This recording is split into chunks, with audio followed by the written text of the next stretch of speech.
কিছুক্ষণ একটু দেখে নাও এই অংশটুকু।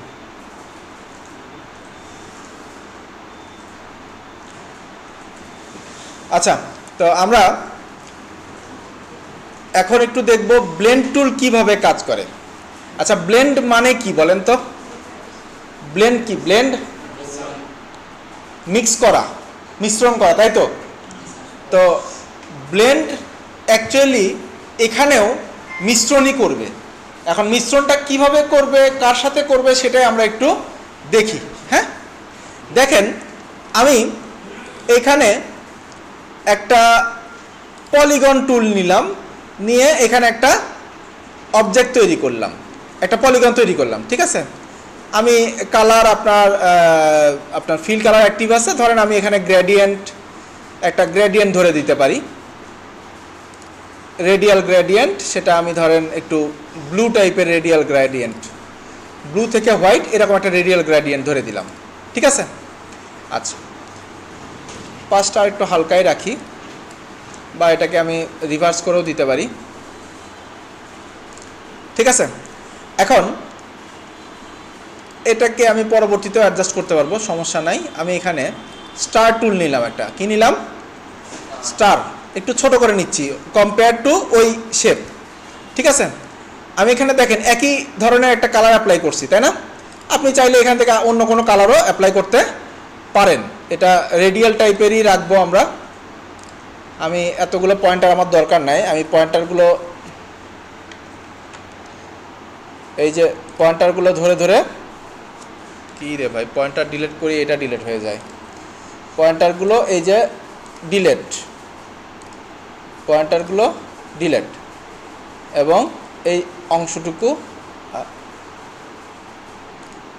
কমলার অংশটুকু ভেতরে রাখবো, আর এইটার হলুদের অংশ যেটা, এই অংশটুকুকে আমি সাদার দিকে নিয়ে যাব, অপাসিটিটা কমায় দিই আমি, তাহলেই চলে যাবে। আচ্ছা, তো এখন এইটুকু তো আমরা বুঝতে পারছি যে এখানে কি কি করা হয়েছে, এটা এখানে তো কঠিন কিছুই নেই নাকি? ওকে, তো এখন আসেন এই যে ব্লেন্ড, ধরেন আমি চাচ্ছি এই দুই ভদ্রলোকরে কি করব? মিক্স করব, ব্লেন্ড করব। তো সেটা কিভাবে করা যায় দেখেন, দুইটারে সিলেক্ট করলাম, সিলেক্ট করার পরে এই যে অবজেক্টটা চলে যেয়ে আমি চাইলে এই যে ব্লেন্ড অপশন আছে, ব্লেন্ড থেকে আমি কি করতে পারি? কন্ট্রোল অল্টার বা অল্টার কন্ট্রোল বি, এটা দিলেই দেখেন ব্লেন্ড হয়ে গেছে, খেয়াল করছেন? আচ্ছা, আবার টুলস দিয়ে যদি একই কাজটাই করি, আমরা দেখেন এই যে টুলসটা নিচ্ছি, নেওয়ার পরে এই যে কেন্দ্রতে ক্লিক করলে হবে, বা আপনার অবজেক্টের উপর ক্লিক করলেও হচ্ছে। আপনি এই অবজেক্টের উপরে এসে ক্লিক করেন, খেয়াল করেন ব্লেন্ড চলে আসছে না? ব্লেন্ডটা চলে আসছে। এখন আপনি যদি যে কোনো একটা অবজেক্টকে এভাবে আপনার সিলেক্ট করে সেটার উপরে এই ব্লেন্ড অংশটুকু আপনার চেঞ্জ করেন, খেয়াল করে দেখবেন সেই ব্লেন্ডটা এখানে কি হচ্ছে? ইফেক্ট পড়তেছে। আচ্ছা, তো সেটা আমরা পরে আসতেছি। আমরা এখন যেটা করব সেটা হচ্ছে এই অংশটাতে আসি। এখানে আসলাম, দুটো অবজেক্টকে সিলেক্ট করলাম, অবজেক্ট থেকে ব্লেন্ড, ব্লেন্ড থেকে মেক। আচ্ছা, এখন আসেন এই জিনিসটাকে আমি কন্ট্রোল করতে চাচ্ছি। কিভাবে কন্ট্রোল করব দেখেন, অবজেক্ট ব্লেন্ড, এই যে ব্লেন্ড অপশন নামে একটা অপশন আছে, ঠিক আছে? তো আমি এই ব্লেন্ড অপশনে ক্লিক করলাম। এখন দেখেন এখানে তিনটা, আমি আগে প্রিভিউটা অন করে নিই যেন দেখা যায়। এখানে দেখেন তিনটা অপশন আছে, কি কি লেখা আছে? এবং ডিস্টেন্স, স্পেসিফাইড স্টেপ এবং স্পেসিফাইড ডিস্টেন্স, আর স্মুথ কালার। তো স্মুথ কালার যদি দিই, খেয়াল করে দেখেন এখানে তিনটা কালার কিভাবে ধীরে ধীরে ধীরে ধীরে একটা কালার থেকে একটা কালারে শিফট হচ্ছে, সেটা বোঝা যাচ্ছে, খেয়াল করছেন? আচ্ছা, তো ওরিয়েন্টেশনটা এখানে চেঞ্জ করলে খুব একটা বোঝা যাবে না। ওরিয়েন্টেশনটা হচ্ছে এটা লেফট হলে রাইট হয়ে যাচ্ছে, রাইটটা লেফট, ওই যে আমরা রিফ্লেক্ট নিয়ে কাজ করছি না কিছুটা, ওই রকমভাবে কাজ করতেছে। তো এটা যেহেতু আমরা সেন্টার থেকে দিচ্ছি, এটা এখানে এভাবে বোঝা যাবে না। তো যাই হোক, সমস্যা নাই। আমি এখানে স্মুথ কালারের বদলে যদি এখানে স্পেসিফিক স্টেপ দিয়ে দিই, খেয়াল করে দেখেন এখানে কতটা স্টেপ দেওয়া আছে? 57। ধরেন আমি এখানে 4টা দিয়ে দিলাম। কয়টা আছে এখানে দেখেন তো? এখন কয়টা আছে? 2টা। মাঝখানে 2টা, 3টা, 4টা, বাড়তেছে এভাবে তাহলে আমি স্পেসিফিক স্টেপ যখন বাড়াচ্ছি, খেয়াল করে দেখেন কালার এবং শেপ দুটোই কি হচ্ছে, ধীরে ধীরে ধীরে ধীরে বাড়তেছে। তো এরকম আপনার যতগুলো প্রয়োজন আপনি শেপ রাখতে পারেন। আর আপনার এটার ক্ষেত্রে বেস্ট প্র্যাকটিসটা হচ্ছে আপনি স্পেসিফিক স্টেপও নিতে পারেন। যদি আপনার হাই এন্ড কনফিগারেশনের কম্পিউটার হয় সেক্ষেত্রে স্পেসিফিক স্টেপ মানে আপনার স্টেপ নিলেই এটার উপরে কাজ করার ইয়েটা বেড়ে যায়। আর যদি সেটা না পারেন সেক্ষেত্রে আপনি স্মুথ কালার দিয়ে দিবেন। স্মুথ কালার দিলে ওর যতটুকু প্রয়োজন ও ততটুকু নিয়ে নেবে। তো স্পেসিফিক স্টেপটা দেওয়াটাই বেটার আমাদের ক্ষেত্রে। ধরেন আমি এখানে 150 দিয়ে দিচ্ছি, দিয়ে আরেকটা আছে কি স্পেসিফিক ডিস্টেন্স। তো স্পেসিফিক ডিস্টেন্সটা কিভাবে কাজ করে দেখেন, এখানে কত লেখা আছে 1.41 মিলিমিটার। এটাকে যদি আমি বাড়াই এইভাবে, খেয়াল করে দেখেন প্রত্যেকটা শেপের মাঝখানে একটা ডিস্টেন্স আছে না, সেই ডিস্টেন্সটা কি হচ্ছে, বেড়ে যাচ্ছে। তো এটাকে ধরেন আমি 1 মিলিমিটার করে দিলাম। খেয়াল করে দেখছেন 1 মিলিমিটারে কতটুকু আসে, কি অবস্থা হয় এখানে। আচ্ছা, এটাকে চাইলে আপনি আরও কমাইতে পারেন, চাইলে আরও কমাইতে পারেন, 0.04 পর্যন্ত আসছে সর্বনিম্ন। ঠিক আছে, আপনি চাইলে আর একটু কমাতে পারেন হয়তো বা সরাসরি মান বসায় দিয়ে। তো আমাদের যেটা প্রয়োজন সেটা হচ্ছে আমরা এখানে ধরেন স্পেসিফিক স্টেপ যেটা এটা সিলেক্ট করছি এবং 150টা রাখছি, রেখে আমি ওকে দিয়ে দিচ্ছি। তো এখন আপনি বলতেই পারেন যে স্যার ব্লেন্ডটাকে তাহলে আমরা কোন কোন জায়গায় কাজে লাগাতে পারি। এটা তো এক ধরনের ব্লেন্ড করলাম। ধরেন আমি যদি এখন লাইনের সাথে টেক্সটকে ব্লেন্ড করতে চাই, ধরেন এই যে আমি একটা টেক্সট নিলাম,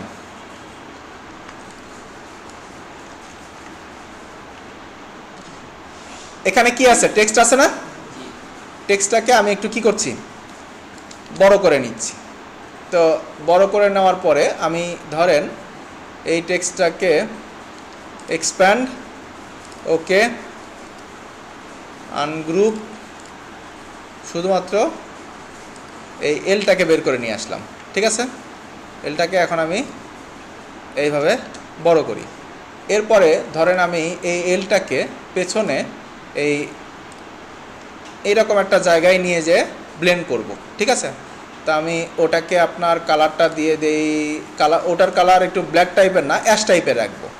আর এলের যে কালারটা আছে, এই এলের যে কালারটা আছে সেই এলের কালারটা আমরা রাখছি এখানে ধরেন একটু লাইট টাইপের কালার। হ্যাঁ,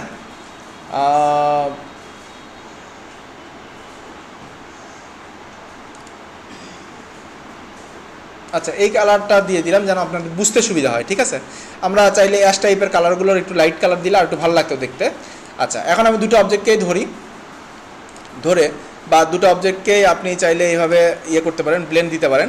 ব্লেন্ডটা হবে কই থেকে, এখান থেকে শুরু হয়ে এই দিকে যাবে, তাই তো। সো আমি এই অবজেক্টের উপরে ক্লিক করলাম, তারপরে এই অবজেক্টের উপরে ক্লিক করলাম। খেয়াল করেন ব্লেন্ডটা হচ্ছে, ব্লেন্ড হয়ে চলে গেছে ওইদিকে। আচ্ছা, এখন আপনি যদি এই ডিরেক্ট সিলেকশন দিয়ে এই অংশটুকুকে সিলেক্ট করে এটাকে যদি এইভাবে পেছন দিকে নিয়ে যান, খেয়াল করেন ব্লেন্ডটা কিন্তু কি হচ্ছে, পেছন দিকে চলে যাচ্ছে। ঠিক আছে, তো এইভাবে বিভিন্ন অবজেক্টের সাথে বিভিন্ন অবজেক্টকে ব্লেন্ড করা যায়। যেমন আপনি ধরেন এই যে এখানে এটাও যদি না করেন, করে ধরেন এটা এইখানে বাদ দেন, এটাকে ধরে যদি এখানে এরকম করে এল একটা দিয়ে দেন, দিয়ে এটাকে আপনি ডিরেক্ট সিলেকশন দিয়ে না ধরে সিলেকশন দিয়ে ধরে এটাকে কি করলেন, আকারে এই যে ছোট করে ফেললাম। ঠিক আছে, অর্থাৎ এটা থেকে এটাতে কি হবে, ব্লেন্ড হবে। এখন তাহলে আমি ওটার কালারটা একটু ধরেন আলাদা করে দিই বোঝার জন্য। আমি ব্লেন্ডে সিলেক্ট করলাম, এই অবজেক্ট থেকে এই অবজেক্টে ব্লেন্ড করলাম। খেয়াল করে দেখেন চলে আসছে। সো এই ধরনের আরও অনেক কাজ আছে যেগুলো আমরা ব্লেন্ড বা ইয়ে দিয়ে করতে পারি। আমরা যে এখানে যে টুলসগুলো দেখলাম, আমরা ইলাস্ট্রেটরে মোটামুটি যেই টুলসগুলো আমাদের ডে টু ডে ব্যবহার করতে হবে, আমরা অলমোস্ট 99% টুলস সবই প্রায় দেখে ফেলছি, টুকিটাকি 3D ওয়ার্কের কিছু কাজ ছাড়া। ঠিক আছে, তো 3D ওয়ার্কের কাজ আমরা এখন করব না, 3D ওয়ার্কের কাজ আমাদের দেরি আছে।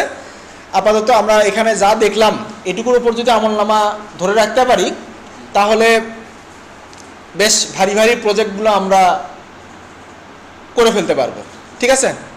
আর আপনারা এই কয়দিনে মোটামুটি বেশ অনেকগুলো প্রজেক্ট করছেন, কিন্তু বেশ অনেকগুলো প্রজেক্ট করছেন। যেমন এই যে সোশ্যাল মিডিয়া নিয়ে কাজ করছেন, সেই প্রথম দিকে কি নিয়ে কাজ করছেন মনে আছে?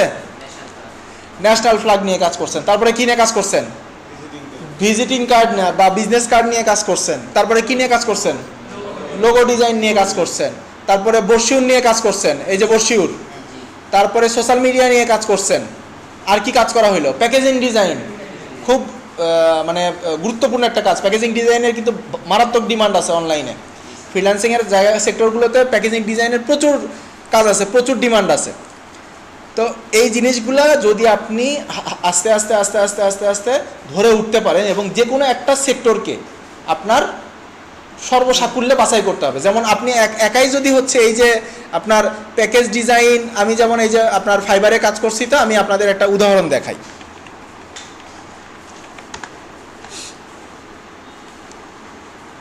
এটা ধরেন ফাইবারে ঢুকলাম আমি,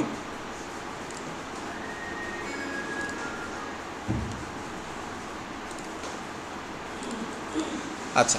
তো এখানে আমি বায়ার মোডে চলে যাচ্ছি এবং এখানে আপনার, আচ্ছা আমি ভিডিওটা অফ করে দিলে ভালো হইতো। এটা ধরেন আমি এই যে PACK, এই যে প্যাকেজিং ডিজাইন, খেয়াল করছেন? আচ্ছা, প্যাকেজিং ডিজাইন লিখে সার্চ করলাম। খেয়াল করে দেখেন এখানে রেজাল্ট কতগুলো আছে? 17,000 প্লাস। তাহলে আপনাকে তো আমি প্যাকেজিং ডিজাইনের কি করে দিছি?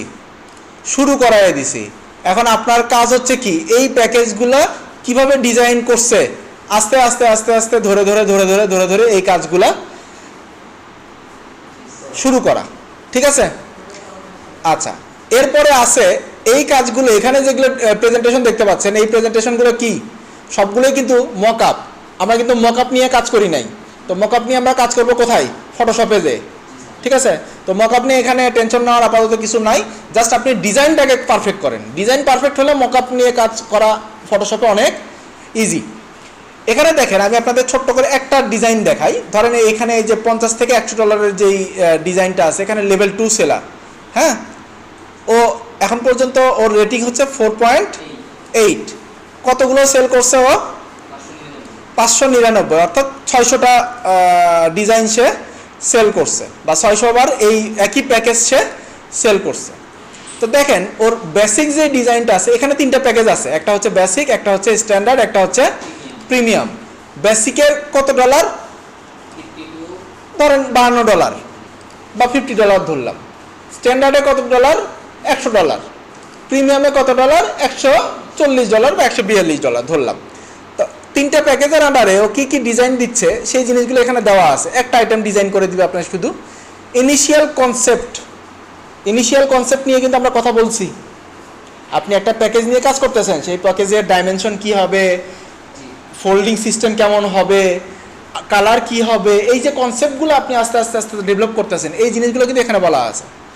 স্ট্যান্ডার্ড প্যাকেজে সে কী কী দিচ্ছে খেয়াল করে দেখেন তো। একটা আইটেমে দিবে ইনিশিয়াল কনসেপ্ট দিবে, files ready for print, print করার জন্য একদম কি হবে? রেডি। 3D মকআপও আপনাকে তৈরি করে দিবে। 3D মকআপ বলতে কি বোঝাচ্ছি, যে আমি ডিজাইন করার পরে ডিজাইনটা আমার রিয়েল লাইফে দেখতে কেমন হবে সেই জিনিসটার একটা ডেমো আপনাকে দিয়ে দিবে। আর সোর্স ফাইল, আমরা অ্যাকচুয়ালি যে ওই যে আমরা ইলাস্ট্রেটর AI বা EPS ফাইল নিয়ে যেগুলো কাজ করছি, ওই অ্যাকচুয়াল ফাইলটাও আপনাকে কি করবে? দিয়ে দিবে, ঠিক আছে? তো দেখেন ও যে কাজগুলো করছে সেই কাজগুলো এখানে কিছু ডেমো দেওয়া আছে। এই যে এগুলো কাজ করছে, ঠিক আছে?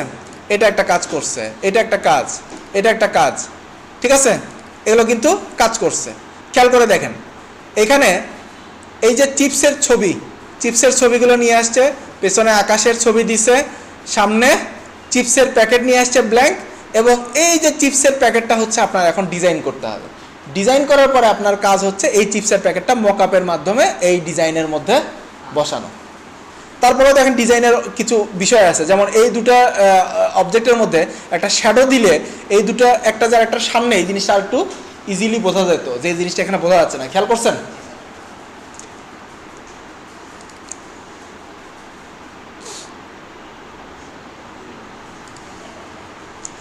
এই যে এখানে খেয়াল করেন, এই যে এখানে কিন্তু পেছনে ছবি আছে, এগুলো কিন্তু আপনার তৈরি করতে হবে না, এগুলো আপনি অনলাইনে বহু ছবি পাবেন, ছবিগুলো অ্যাড করতে পারবেন।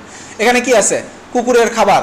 তো এই খাবারটাকেই মেইনলি হচ্ছে ওর এই লেখাটা ডিজাইন করতে হয়েছে, এই যে হাড্ডির যে শেপটা খেয়াল করছেন ওটা নিয়ে আসতে হয়েছে।